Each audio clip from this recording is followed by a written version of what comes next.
This podcast has been edited for television.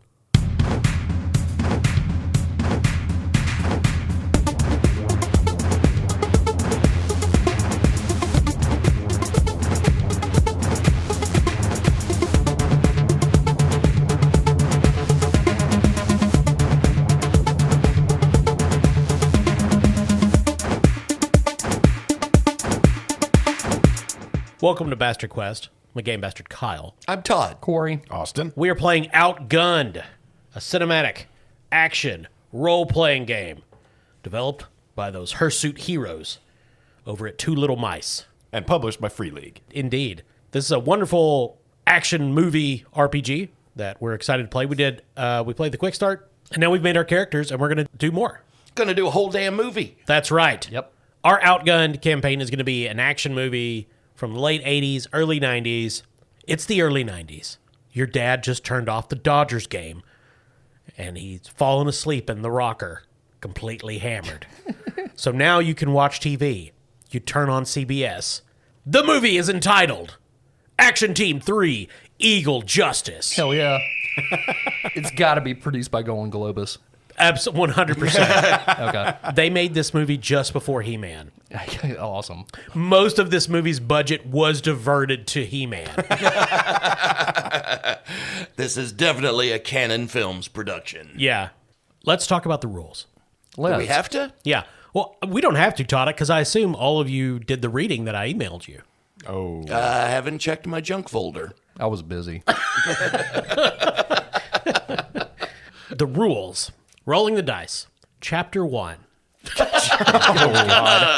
So, if you notice on your character sheets, you have some attributes or stats. I forget exactly the name they use, but brawn, nerves, smooth, focus, crime. Yeah, and then there's like attribute juniors underneath them. Mm-hmm. That's what they call it, attribute juniors. Each one has like 4. It kind of reminds me of like the WEG Star Wars or something, where there's like a main attribute and then sub attributes underneath it. Yeah. I think those are like skills. They are. So for every role in the game, you're going to combine one of the main attributes with one of the skills. Usually, it would be the attribute with its related skills, but not always.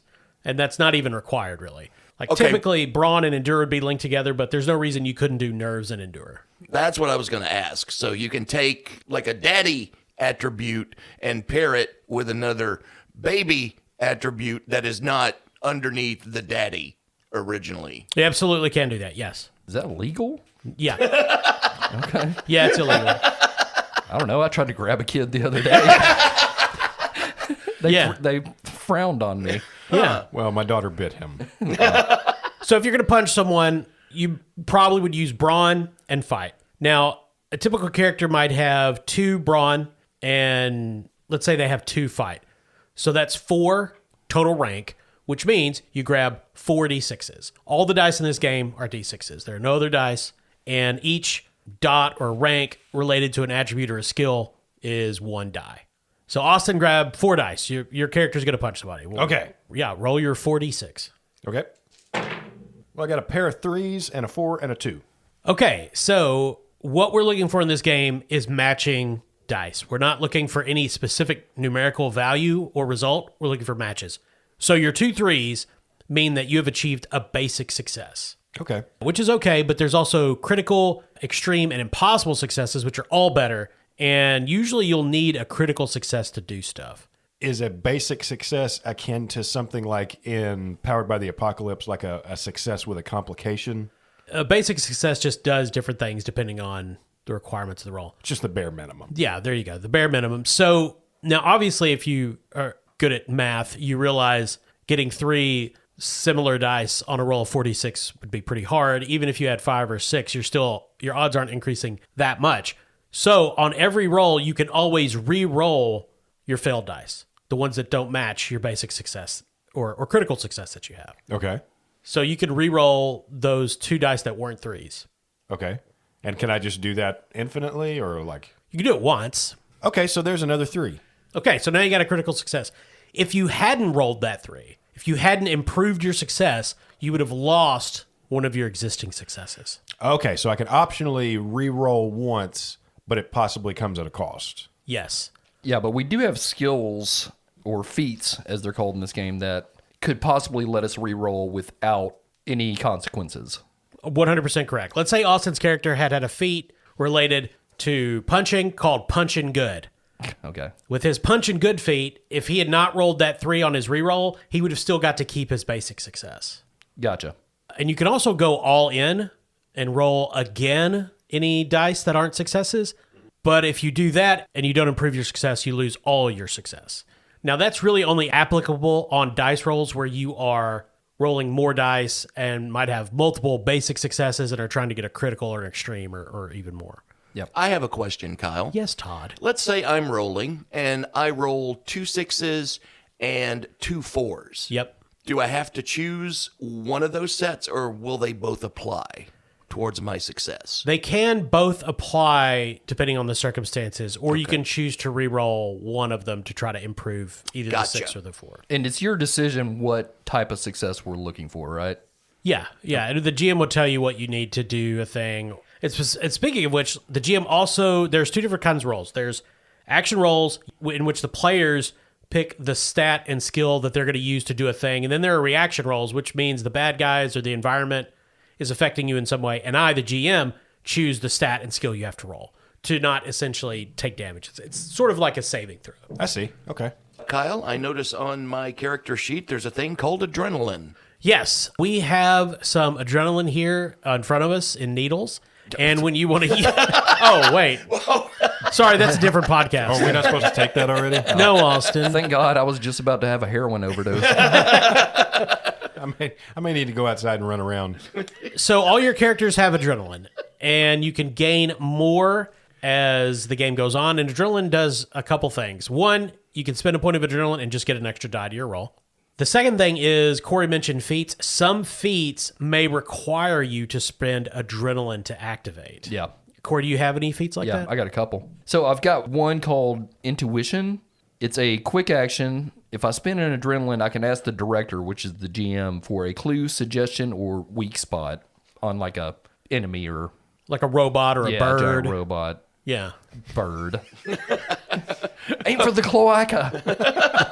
That's typically the weak point. The other thing you can do with adrenaline is if you have 6 of them, you can immediately cash in all 6 for a spotlight. Now, Kyle, what is a spotlight, you may ask? A spotlight comes in the life of every hero when they take matters in their own hands and do something truly epic. Everybody starts with a spotlight, and you have some options here that you can do with it. So the first thing you can do is you can get an extreme success automatically. You don't roll dice, you just get an extreme success. You can save a friend who has lost at Death Roulette, which we'll cover that in a minute. You can remove a condition of any kind, including broken, which the conditions are essentially negative things that can get attached to your character that reduce your dice or make you have to go potty. You could save a ride when it's about to be destroyed, which is your car, motorcycle, helicopter, plane, space shuttle, whatever you got. And then do whatever you want. If you want to do something that you normally couldn't, discuss it with the director. If you both agree, Spotlight makes it possible. Okay. So according to the character sheet, we need 6 adrenaline to do that. Yes, though you do get 1 at the start of character creation. Okay.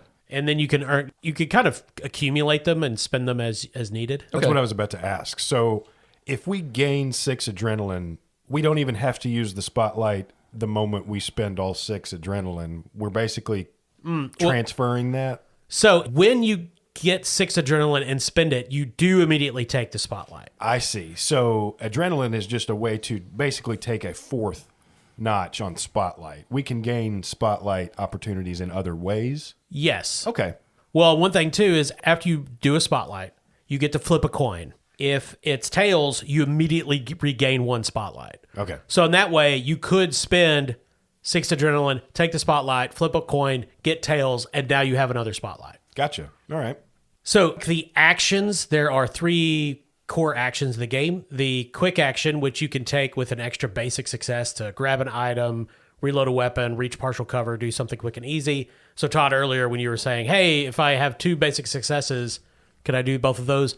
Yeah, you could use 1 for the basic success and then use 1 to the quick action. To take a quick action. Yeah. Cool. Then there's the standard full action, which is the default action. You break through a door, get behind cover, find a clue, shoot a dude, ramp a car. Pull Danny Glover off a toilet. You can spend a bonus critical success to do a full action. And then there's cool action, which is an extra extreme success if you had it. Jump off a building that's exploding without getting hurt. Shoot at a tiny target while running. I assume they just mean a small person.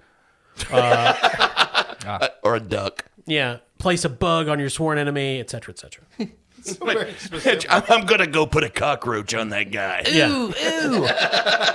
There's help in the game, which you can just do, which gives somebody a +1 to their action roll. It could give them a success automatically, or it could essentially give them some sort of requisite that they needed to do a thing.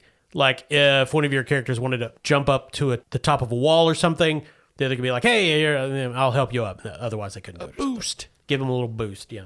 I see we have cash. I assume that's just metacurrency we can spend. Well, it's for buying items in the game. Buying items. Yeah, okay. it's one cash represents some larger sum of money. Now, let's talk about getting hurt. Austin, when was the last time you were hurt? I feel like I died recently. Oh, we did just play Star Wars, so. That's true. Right. So in this game, you have grit. And if you have to make a dangerous roll or it's a reaction roll and you fail, you can lose grit.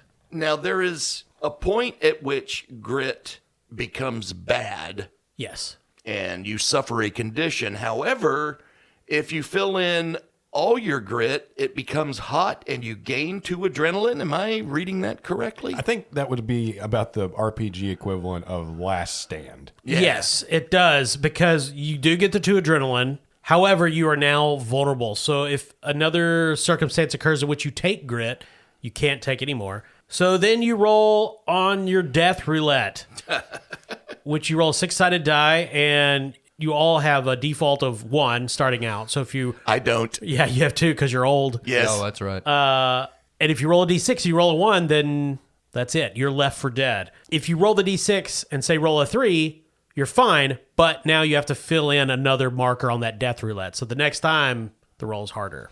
Yeah, on the character sheet is characterized as a revolver chambers Yeah. with a skull on it, Yeah. which is kind of superfluous because that's what guns do. Is they dead things. Yeah. And so there's a couple ways you can recover grit. You can sleep on it after a good night's sleep. You feel like new. You can catch a break at the end of a breathtaking scene. The director can give you a break to allow the heroes to recover their grit. Or at the end of the session, you all get a shot.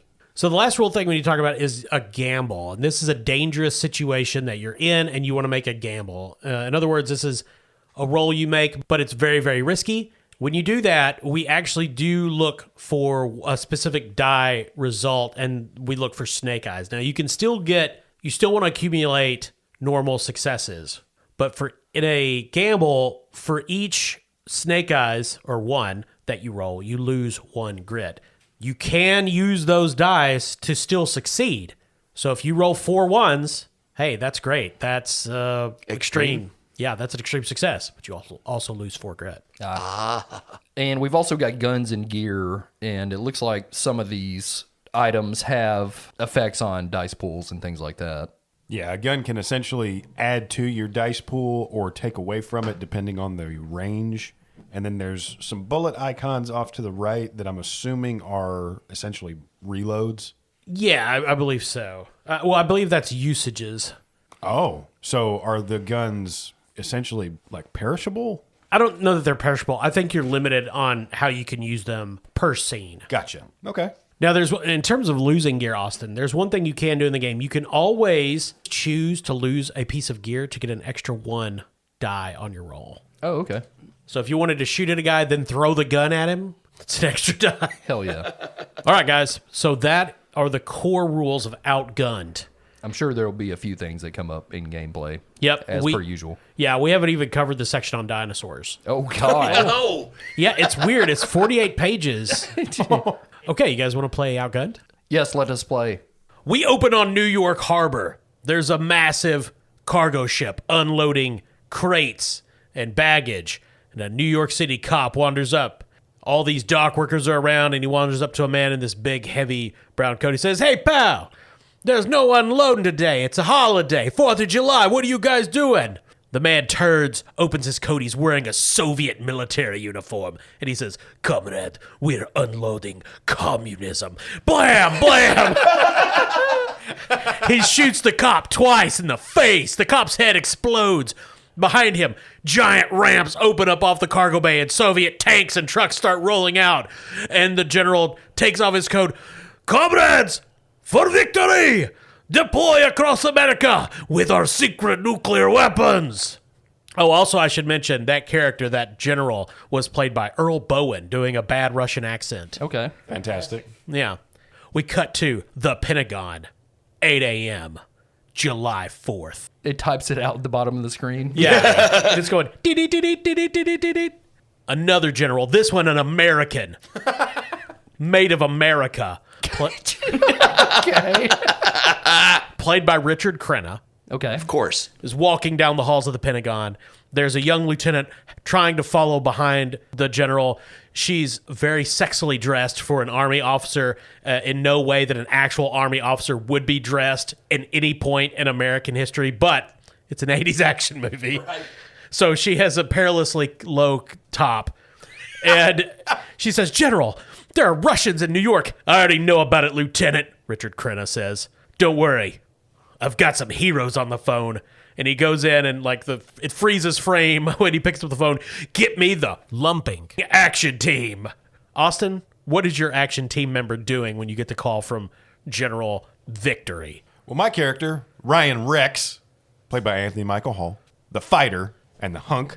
When I think Anthony Michael Hall, I think of fighting.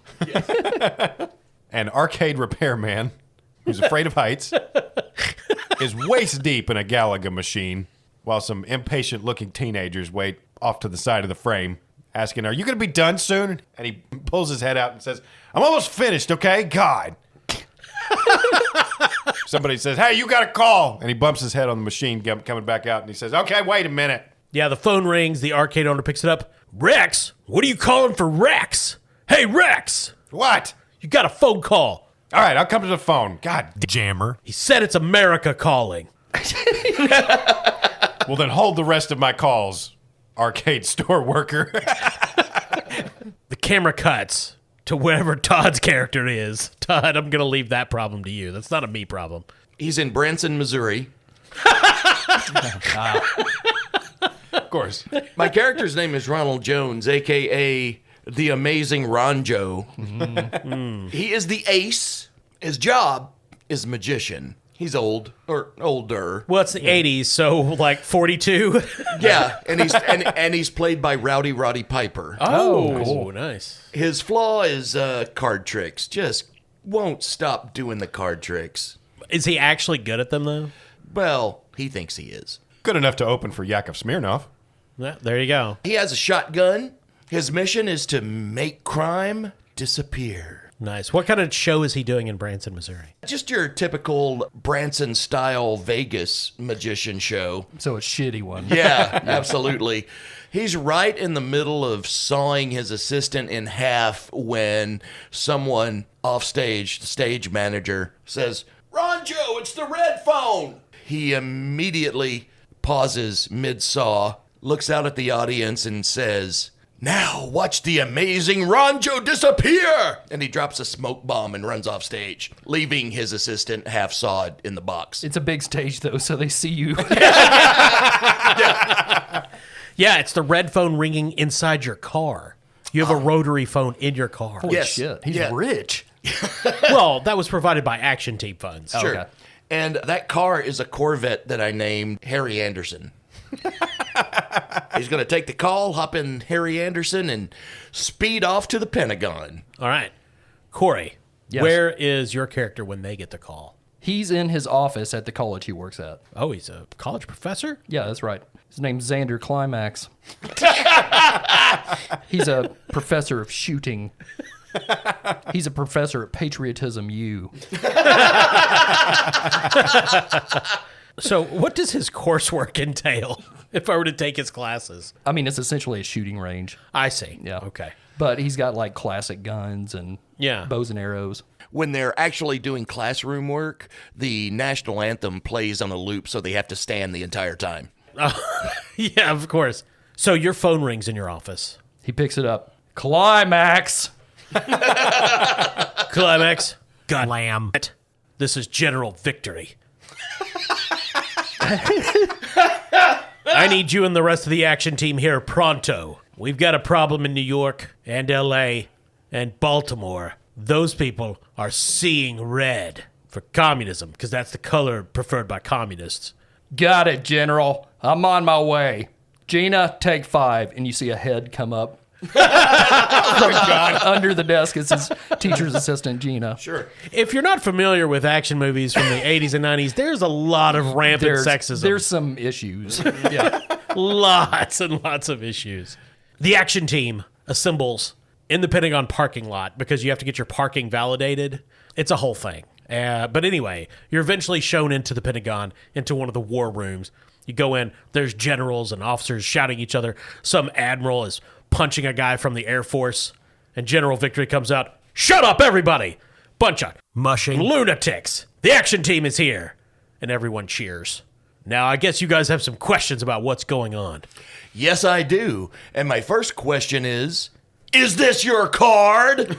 It's always my card. We're going to have to deal with this spit a whole time, aren't we? So, General Victory takes you forward to where they have these big view screens that are showing images across America. And he presses a button and a picture of the scene in New York as if filmed from nearby with this Russian general shooting the cop. How they got this footage, who could say, is on screen. They zoom in on the general's face and he says, "This is General Tupolev, Soviet hardliner. Recently, he and his elite unit, the Ruskies, he and his boys were kicked out of Moscow for being too communist. Wow. Holy shit. He's gone rogue with a bunch of Soviet tanks and 3 nuclear weapons. We have to find those weapons, action team, because while civilian casualties are completely acceptable, those nukes go off, that could ruin real estate value in many metropolitan areas." Well, you know what we say on the action team. Fuck communism. That's right. Luck communism. That's right. I set the names for all the high scores at the arcade to that. You know, General, I hate communism so much that I could bite the bullet in 2 that I can absolutely catch in my teeth. I believe you. Go ahead, take a shot. We covered this. Okay. No, damn it, Klymax. Last time you shot him in the shoulder and he had to get 10 stitches. Or did I? I was there. You were bleeding like a stuck pig. It's a trick bullet, I keep telling you. That's how everybody else does this. He just keeps trying to catch real bullets.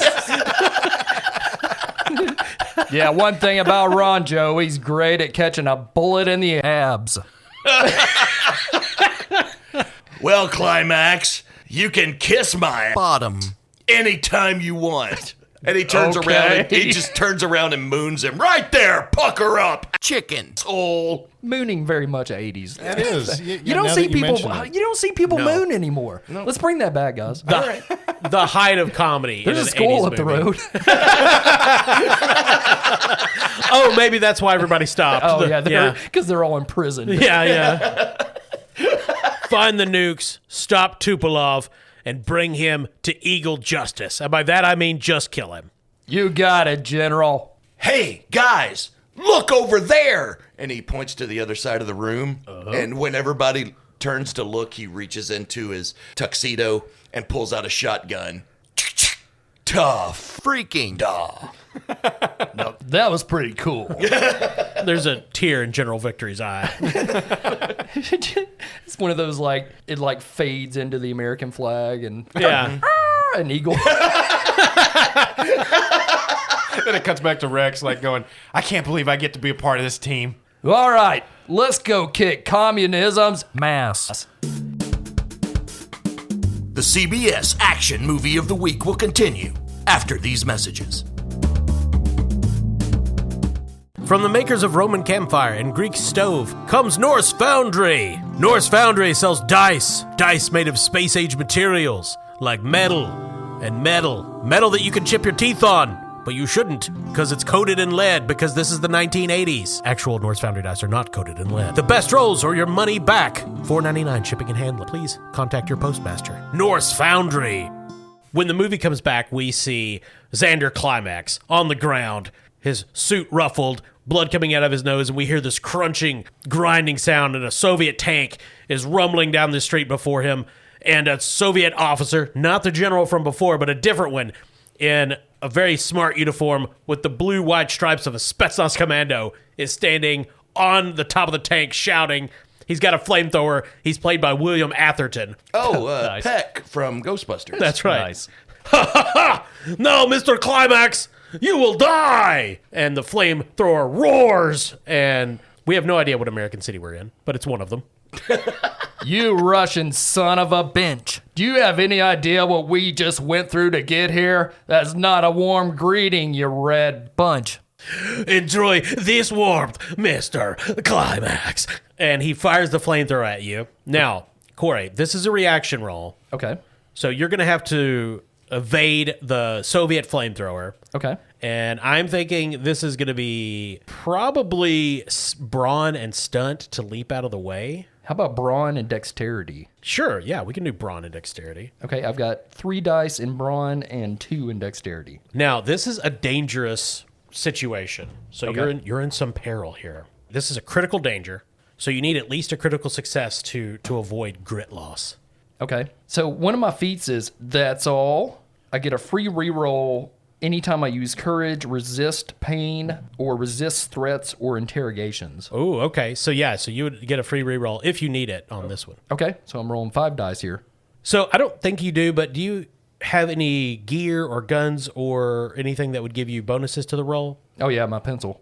Okay, I didn't think you did. Yeah. Carry on. No, he's got a pistol, but he's got a portable computer, a notebook, and a pencil. Ah, okay. He's the brain of the operation. I see. But he's also a genius bruiser. Yeah. So he's tough but smart. That's right. Okay, so I'm rolling 5 dice. Okay, I got a pair of 5s there, but I need a critical, so that's 3, right? Yep. So I get my 1 free reroll with no complications. Yep. Damn it, 2 3s. Oh, so you got another doubles, another basic success. Yeah. Okay, so you can actually use both your basic successes here. Oh, okay. So instead of suffering 3 grit, you only take 1. Okay, cool. So you will take 1. We see Klymax roll out of the way where the flamethrower strikes, but it catches your jacket on fire, and you just slip out of it and sling it off, and turns out you're super buff underneath. Now, Austin, how does Ryan Rex enter the scene? In the distance, beyond the tank where William Atherton is standing on top of this flamethrower, we see a bunch of Soviet engineers hauling a large canister out of this box truck with radiation symbols on it. It's obviously our nuke. Above them, a plane with a banner flying behind it says, "Welcome to Baltimore." Okay. Well, this is where my love of Donkey Kong comes into play. God stuff. Oh, wow. And Rex is going to leap down from atop one of the buildings, land on the truck, and he's going to try to grab hold of the canister and hurl it down the ramp to knock over a bunch of Russians, just like on the original Donkey Kong. You're going to grab the nuclear weapon? Yeah. Okay. And you're going to throw it into Russians. Yes. I mean, I approve. All right, what attribute and skill are you using here? I'm going to use brawn and stunt. Brawn and stunt. Okay. You should write it down like Dr. Strangelove. That's a little too highbrow of a movie for our It is. action here. So that's going to be a 3 and 3. I meant write it like Captain America in the Albert Pyong version. All right, so these Soviet engineers are just some goons, so you only need a basic success to do damage to them. Okay. I've got a 3 in brawn and a 3 in stunt. I got just the bare minimum, just a basic success, 2 2s. That's all you need to mess with them.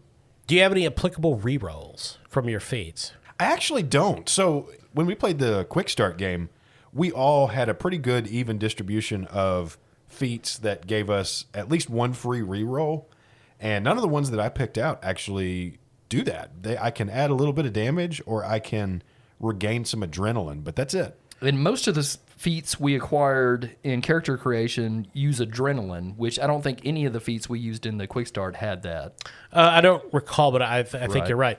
Now, Austin, remember, you can always just re-roll your failed dice, but if you don't generate any successes, you lose one of your current successes. Yeah, I think I'm just going to stick with the basic success that I've got, at least at this point while we're early days. And quick question, Kyle, how do we gain adrenaline in this game?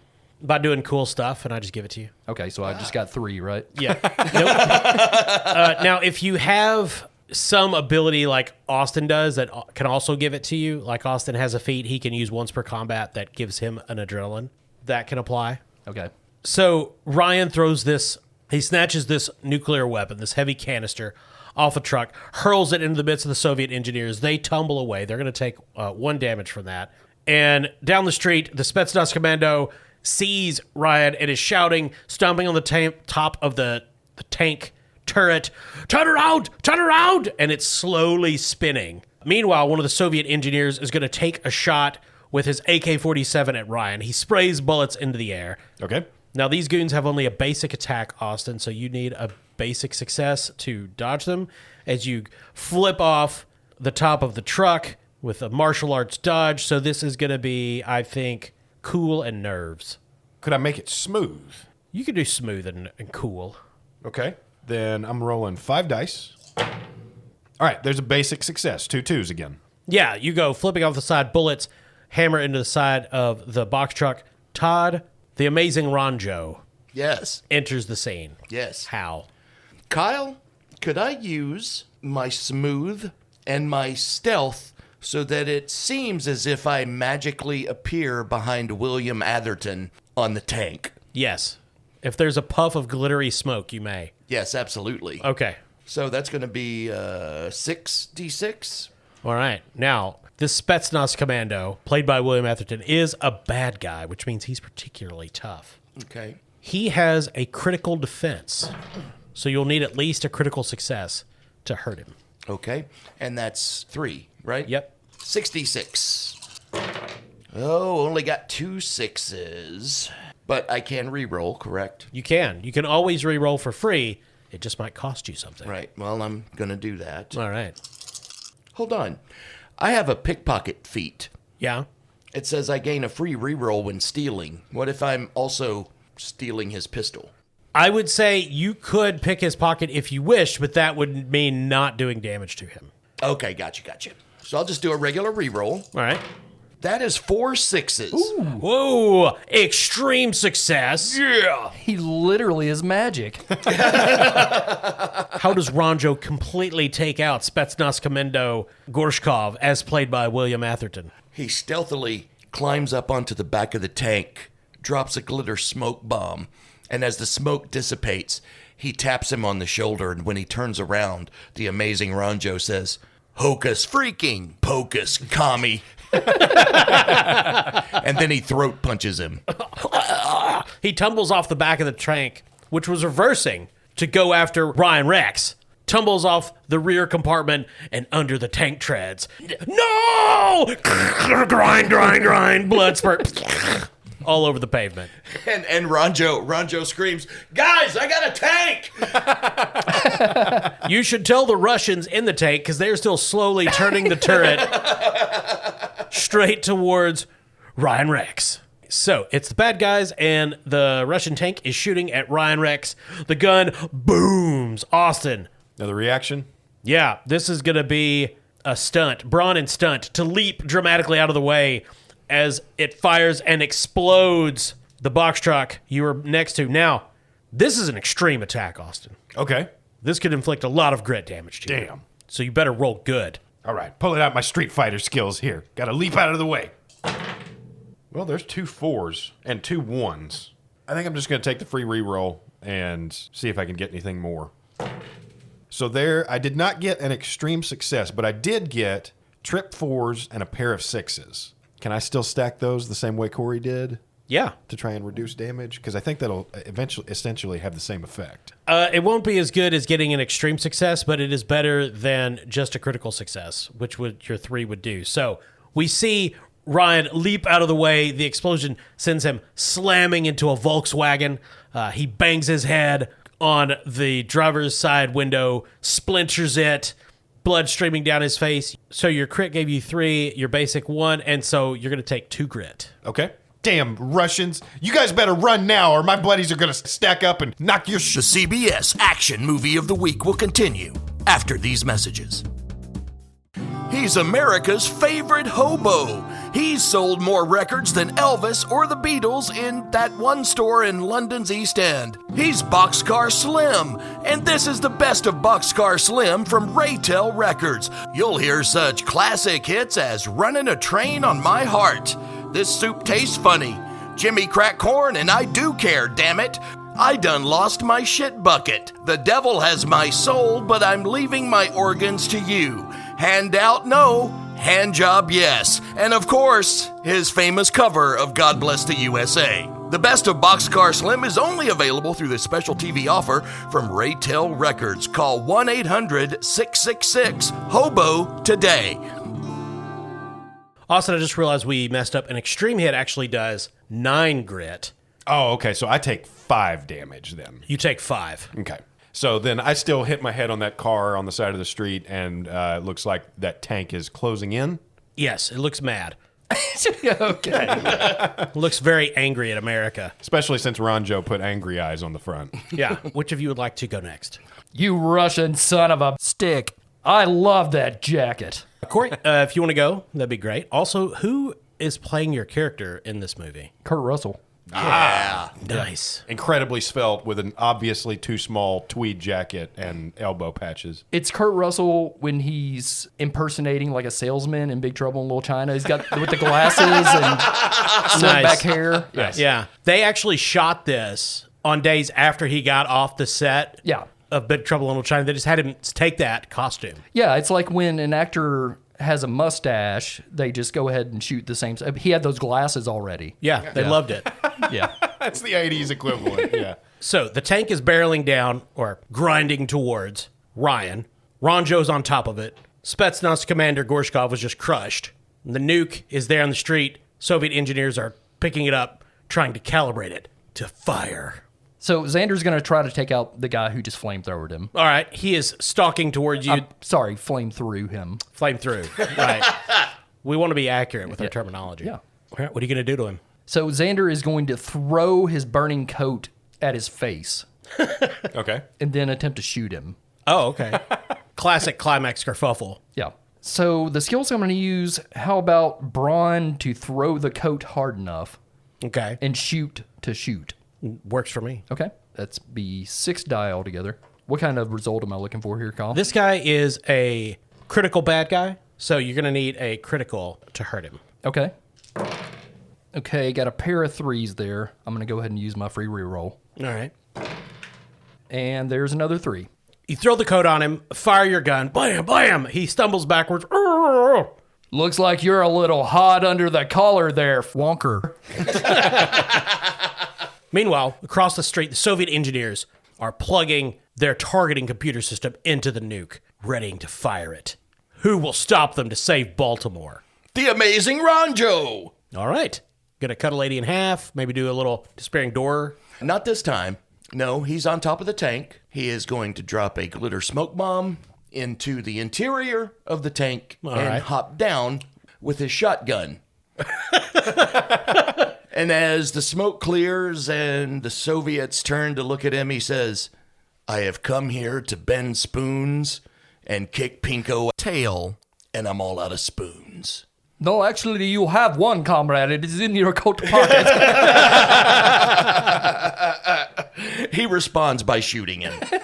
All right. The engineers are basic enemies, so you only need a basic success to hurt them. What action are you using and attribute, so on and so forth? I'm going to say nerves and shoot. Well, that makes sense. So the tank and its crew has extreme attack, but they only have basic defense once you're inside. Nice. So when you're shooting at them, you only need basic successes to do hurts. Well, if I'm using nerves and shoot, that's going to be a total of 6. Okay, so after rolling 8 die, because my shotgun gives me a +1 for melee and a +1 for close, Cool. I ended up with 3 1s. Wait, this is actually a stretch tank. Yeah, they're 250 feet away. Damn it. Now, are you going to re-roll to try to improve your success? Yeah, I am going to do a re-roll just for a little insurance here. Sure. And more damage, possibly. Absolutely. All right, that is 5 1s. Damn. Wow. Okay. That's like magic. That's like Ronjo. So I don't know if we've explicitly called it out, but in this game, when you're doing a dangerous roll or trying to on yourself or as a reaction, a basic success inflicts essentially 1 damage. A crit is 3, extreme is 9, and an impossible, meaning 4 of a kind, is all. Okay, cool. So outside the tank, we just hear the shotgun firing over and over, screaming Russians, blood splattering out of the turret. There's a pause for him to reload, and it starts up again. And the tank grinds to a halt. He looks at the carnage and says his catchphrase, which is abracadabra, mother favorite. He's literally covered in blood. So since Ronjo has control of the tank and he's going to attempt to blow up the scientists that are attempting to launch the nukes, Yeah. Xander Klymax is going to use his portable computer to try to hack into the computer system controlling the nukes. Sure, that's how that works. In a fucking movie, damn right. That's In my the point. 80s. Yeah. A canon movie? All you got to do is open it, and you can just hack any computer anywhere. Right. So I'm going to attempt to do that, and as he's blowing up the scientists, I want to launch the nukes back at Mother Russia. Okay. So I think I'm going to use focus and know Yeah, that makes sense. Sure. using my knowledge. Yeah. Because he is a professor of shooting, and this is the biggest shooting you can do. So I'm going to say to take over the nuke that they've got here and to fire it off away from Baltimore, that's going to require critical success. Okay, I've got 6 die here. All right. So I got 2 4s and 2 5s. Okay. So you've got 2 basic successes. Okay. You still need 1 more. Okay, I'm going to do a reroll, and I'll reroll 4 of those. Okay. And there's another 5. One of the Soviet engineers suddenly springs back and shouts something in Russian that's translated below as "Holy turkeys!" And there's this burst of flame. The top of the canister pops off, and this small rocket fires straight up. "Ha ha ha! You're done, Americans!" the engineer shouts, and then he notices no, it's turning east, back towards Russia. Oh no. No! The Rodina! Austin, are you going to finish these guys off? All of a sudden, a toolbox flies into frame. And Ryan Rex leaps into the fray, just swinging his toolbox as a melee weapon. We hear the tools inside clanking as he smashes skulls. That's awesome. You can use an extra die for your toolbox. Awesome, thank you. I'm going to be rolling 3 for brawn and 3 for fight.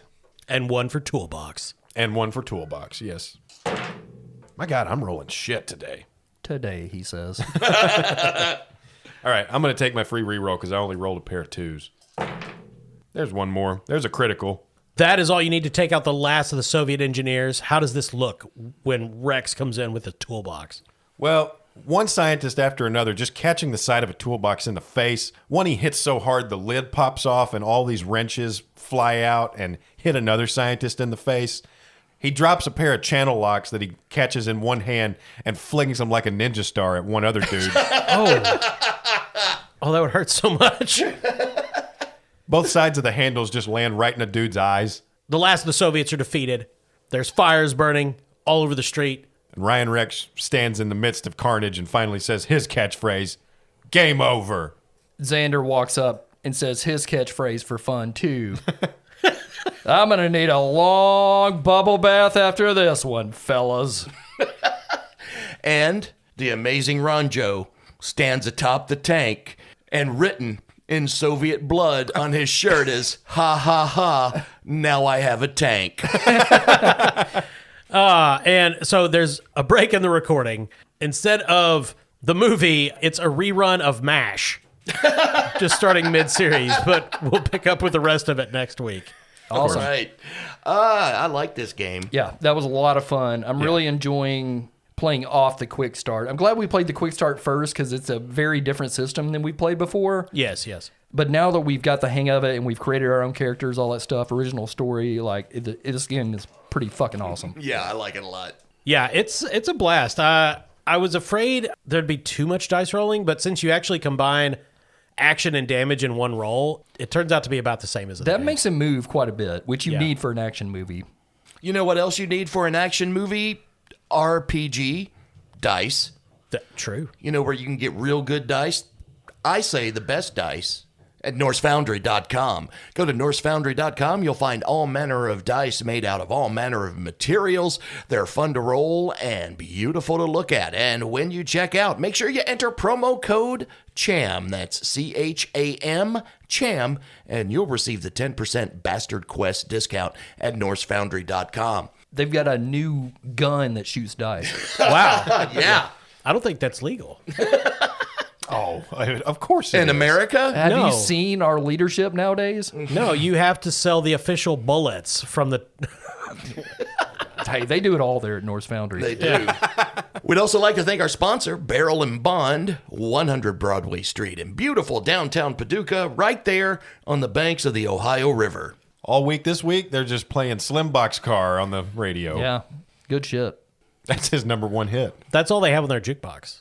Yes. Yeah, well, it's weird. That and Cameo. Word up. And as always, thanks for listening. Thanks for reviewing us. Thanks for commenting. Thanks for subscribing if you're a Patreon member. We love you. See you next time. Thanks for listening. I'm Kyle. I'm Todd. Corey. Austin.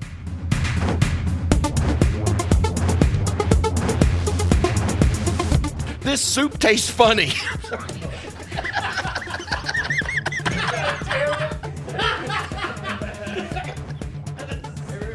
I done lost my shit bucket.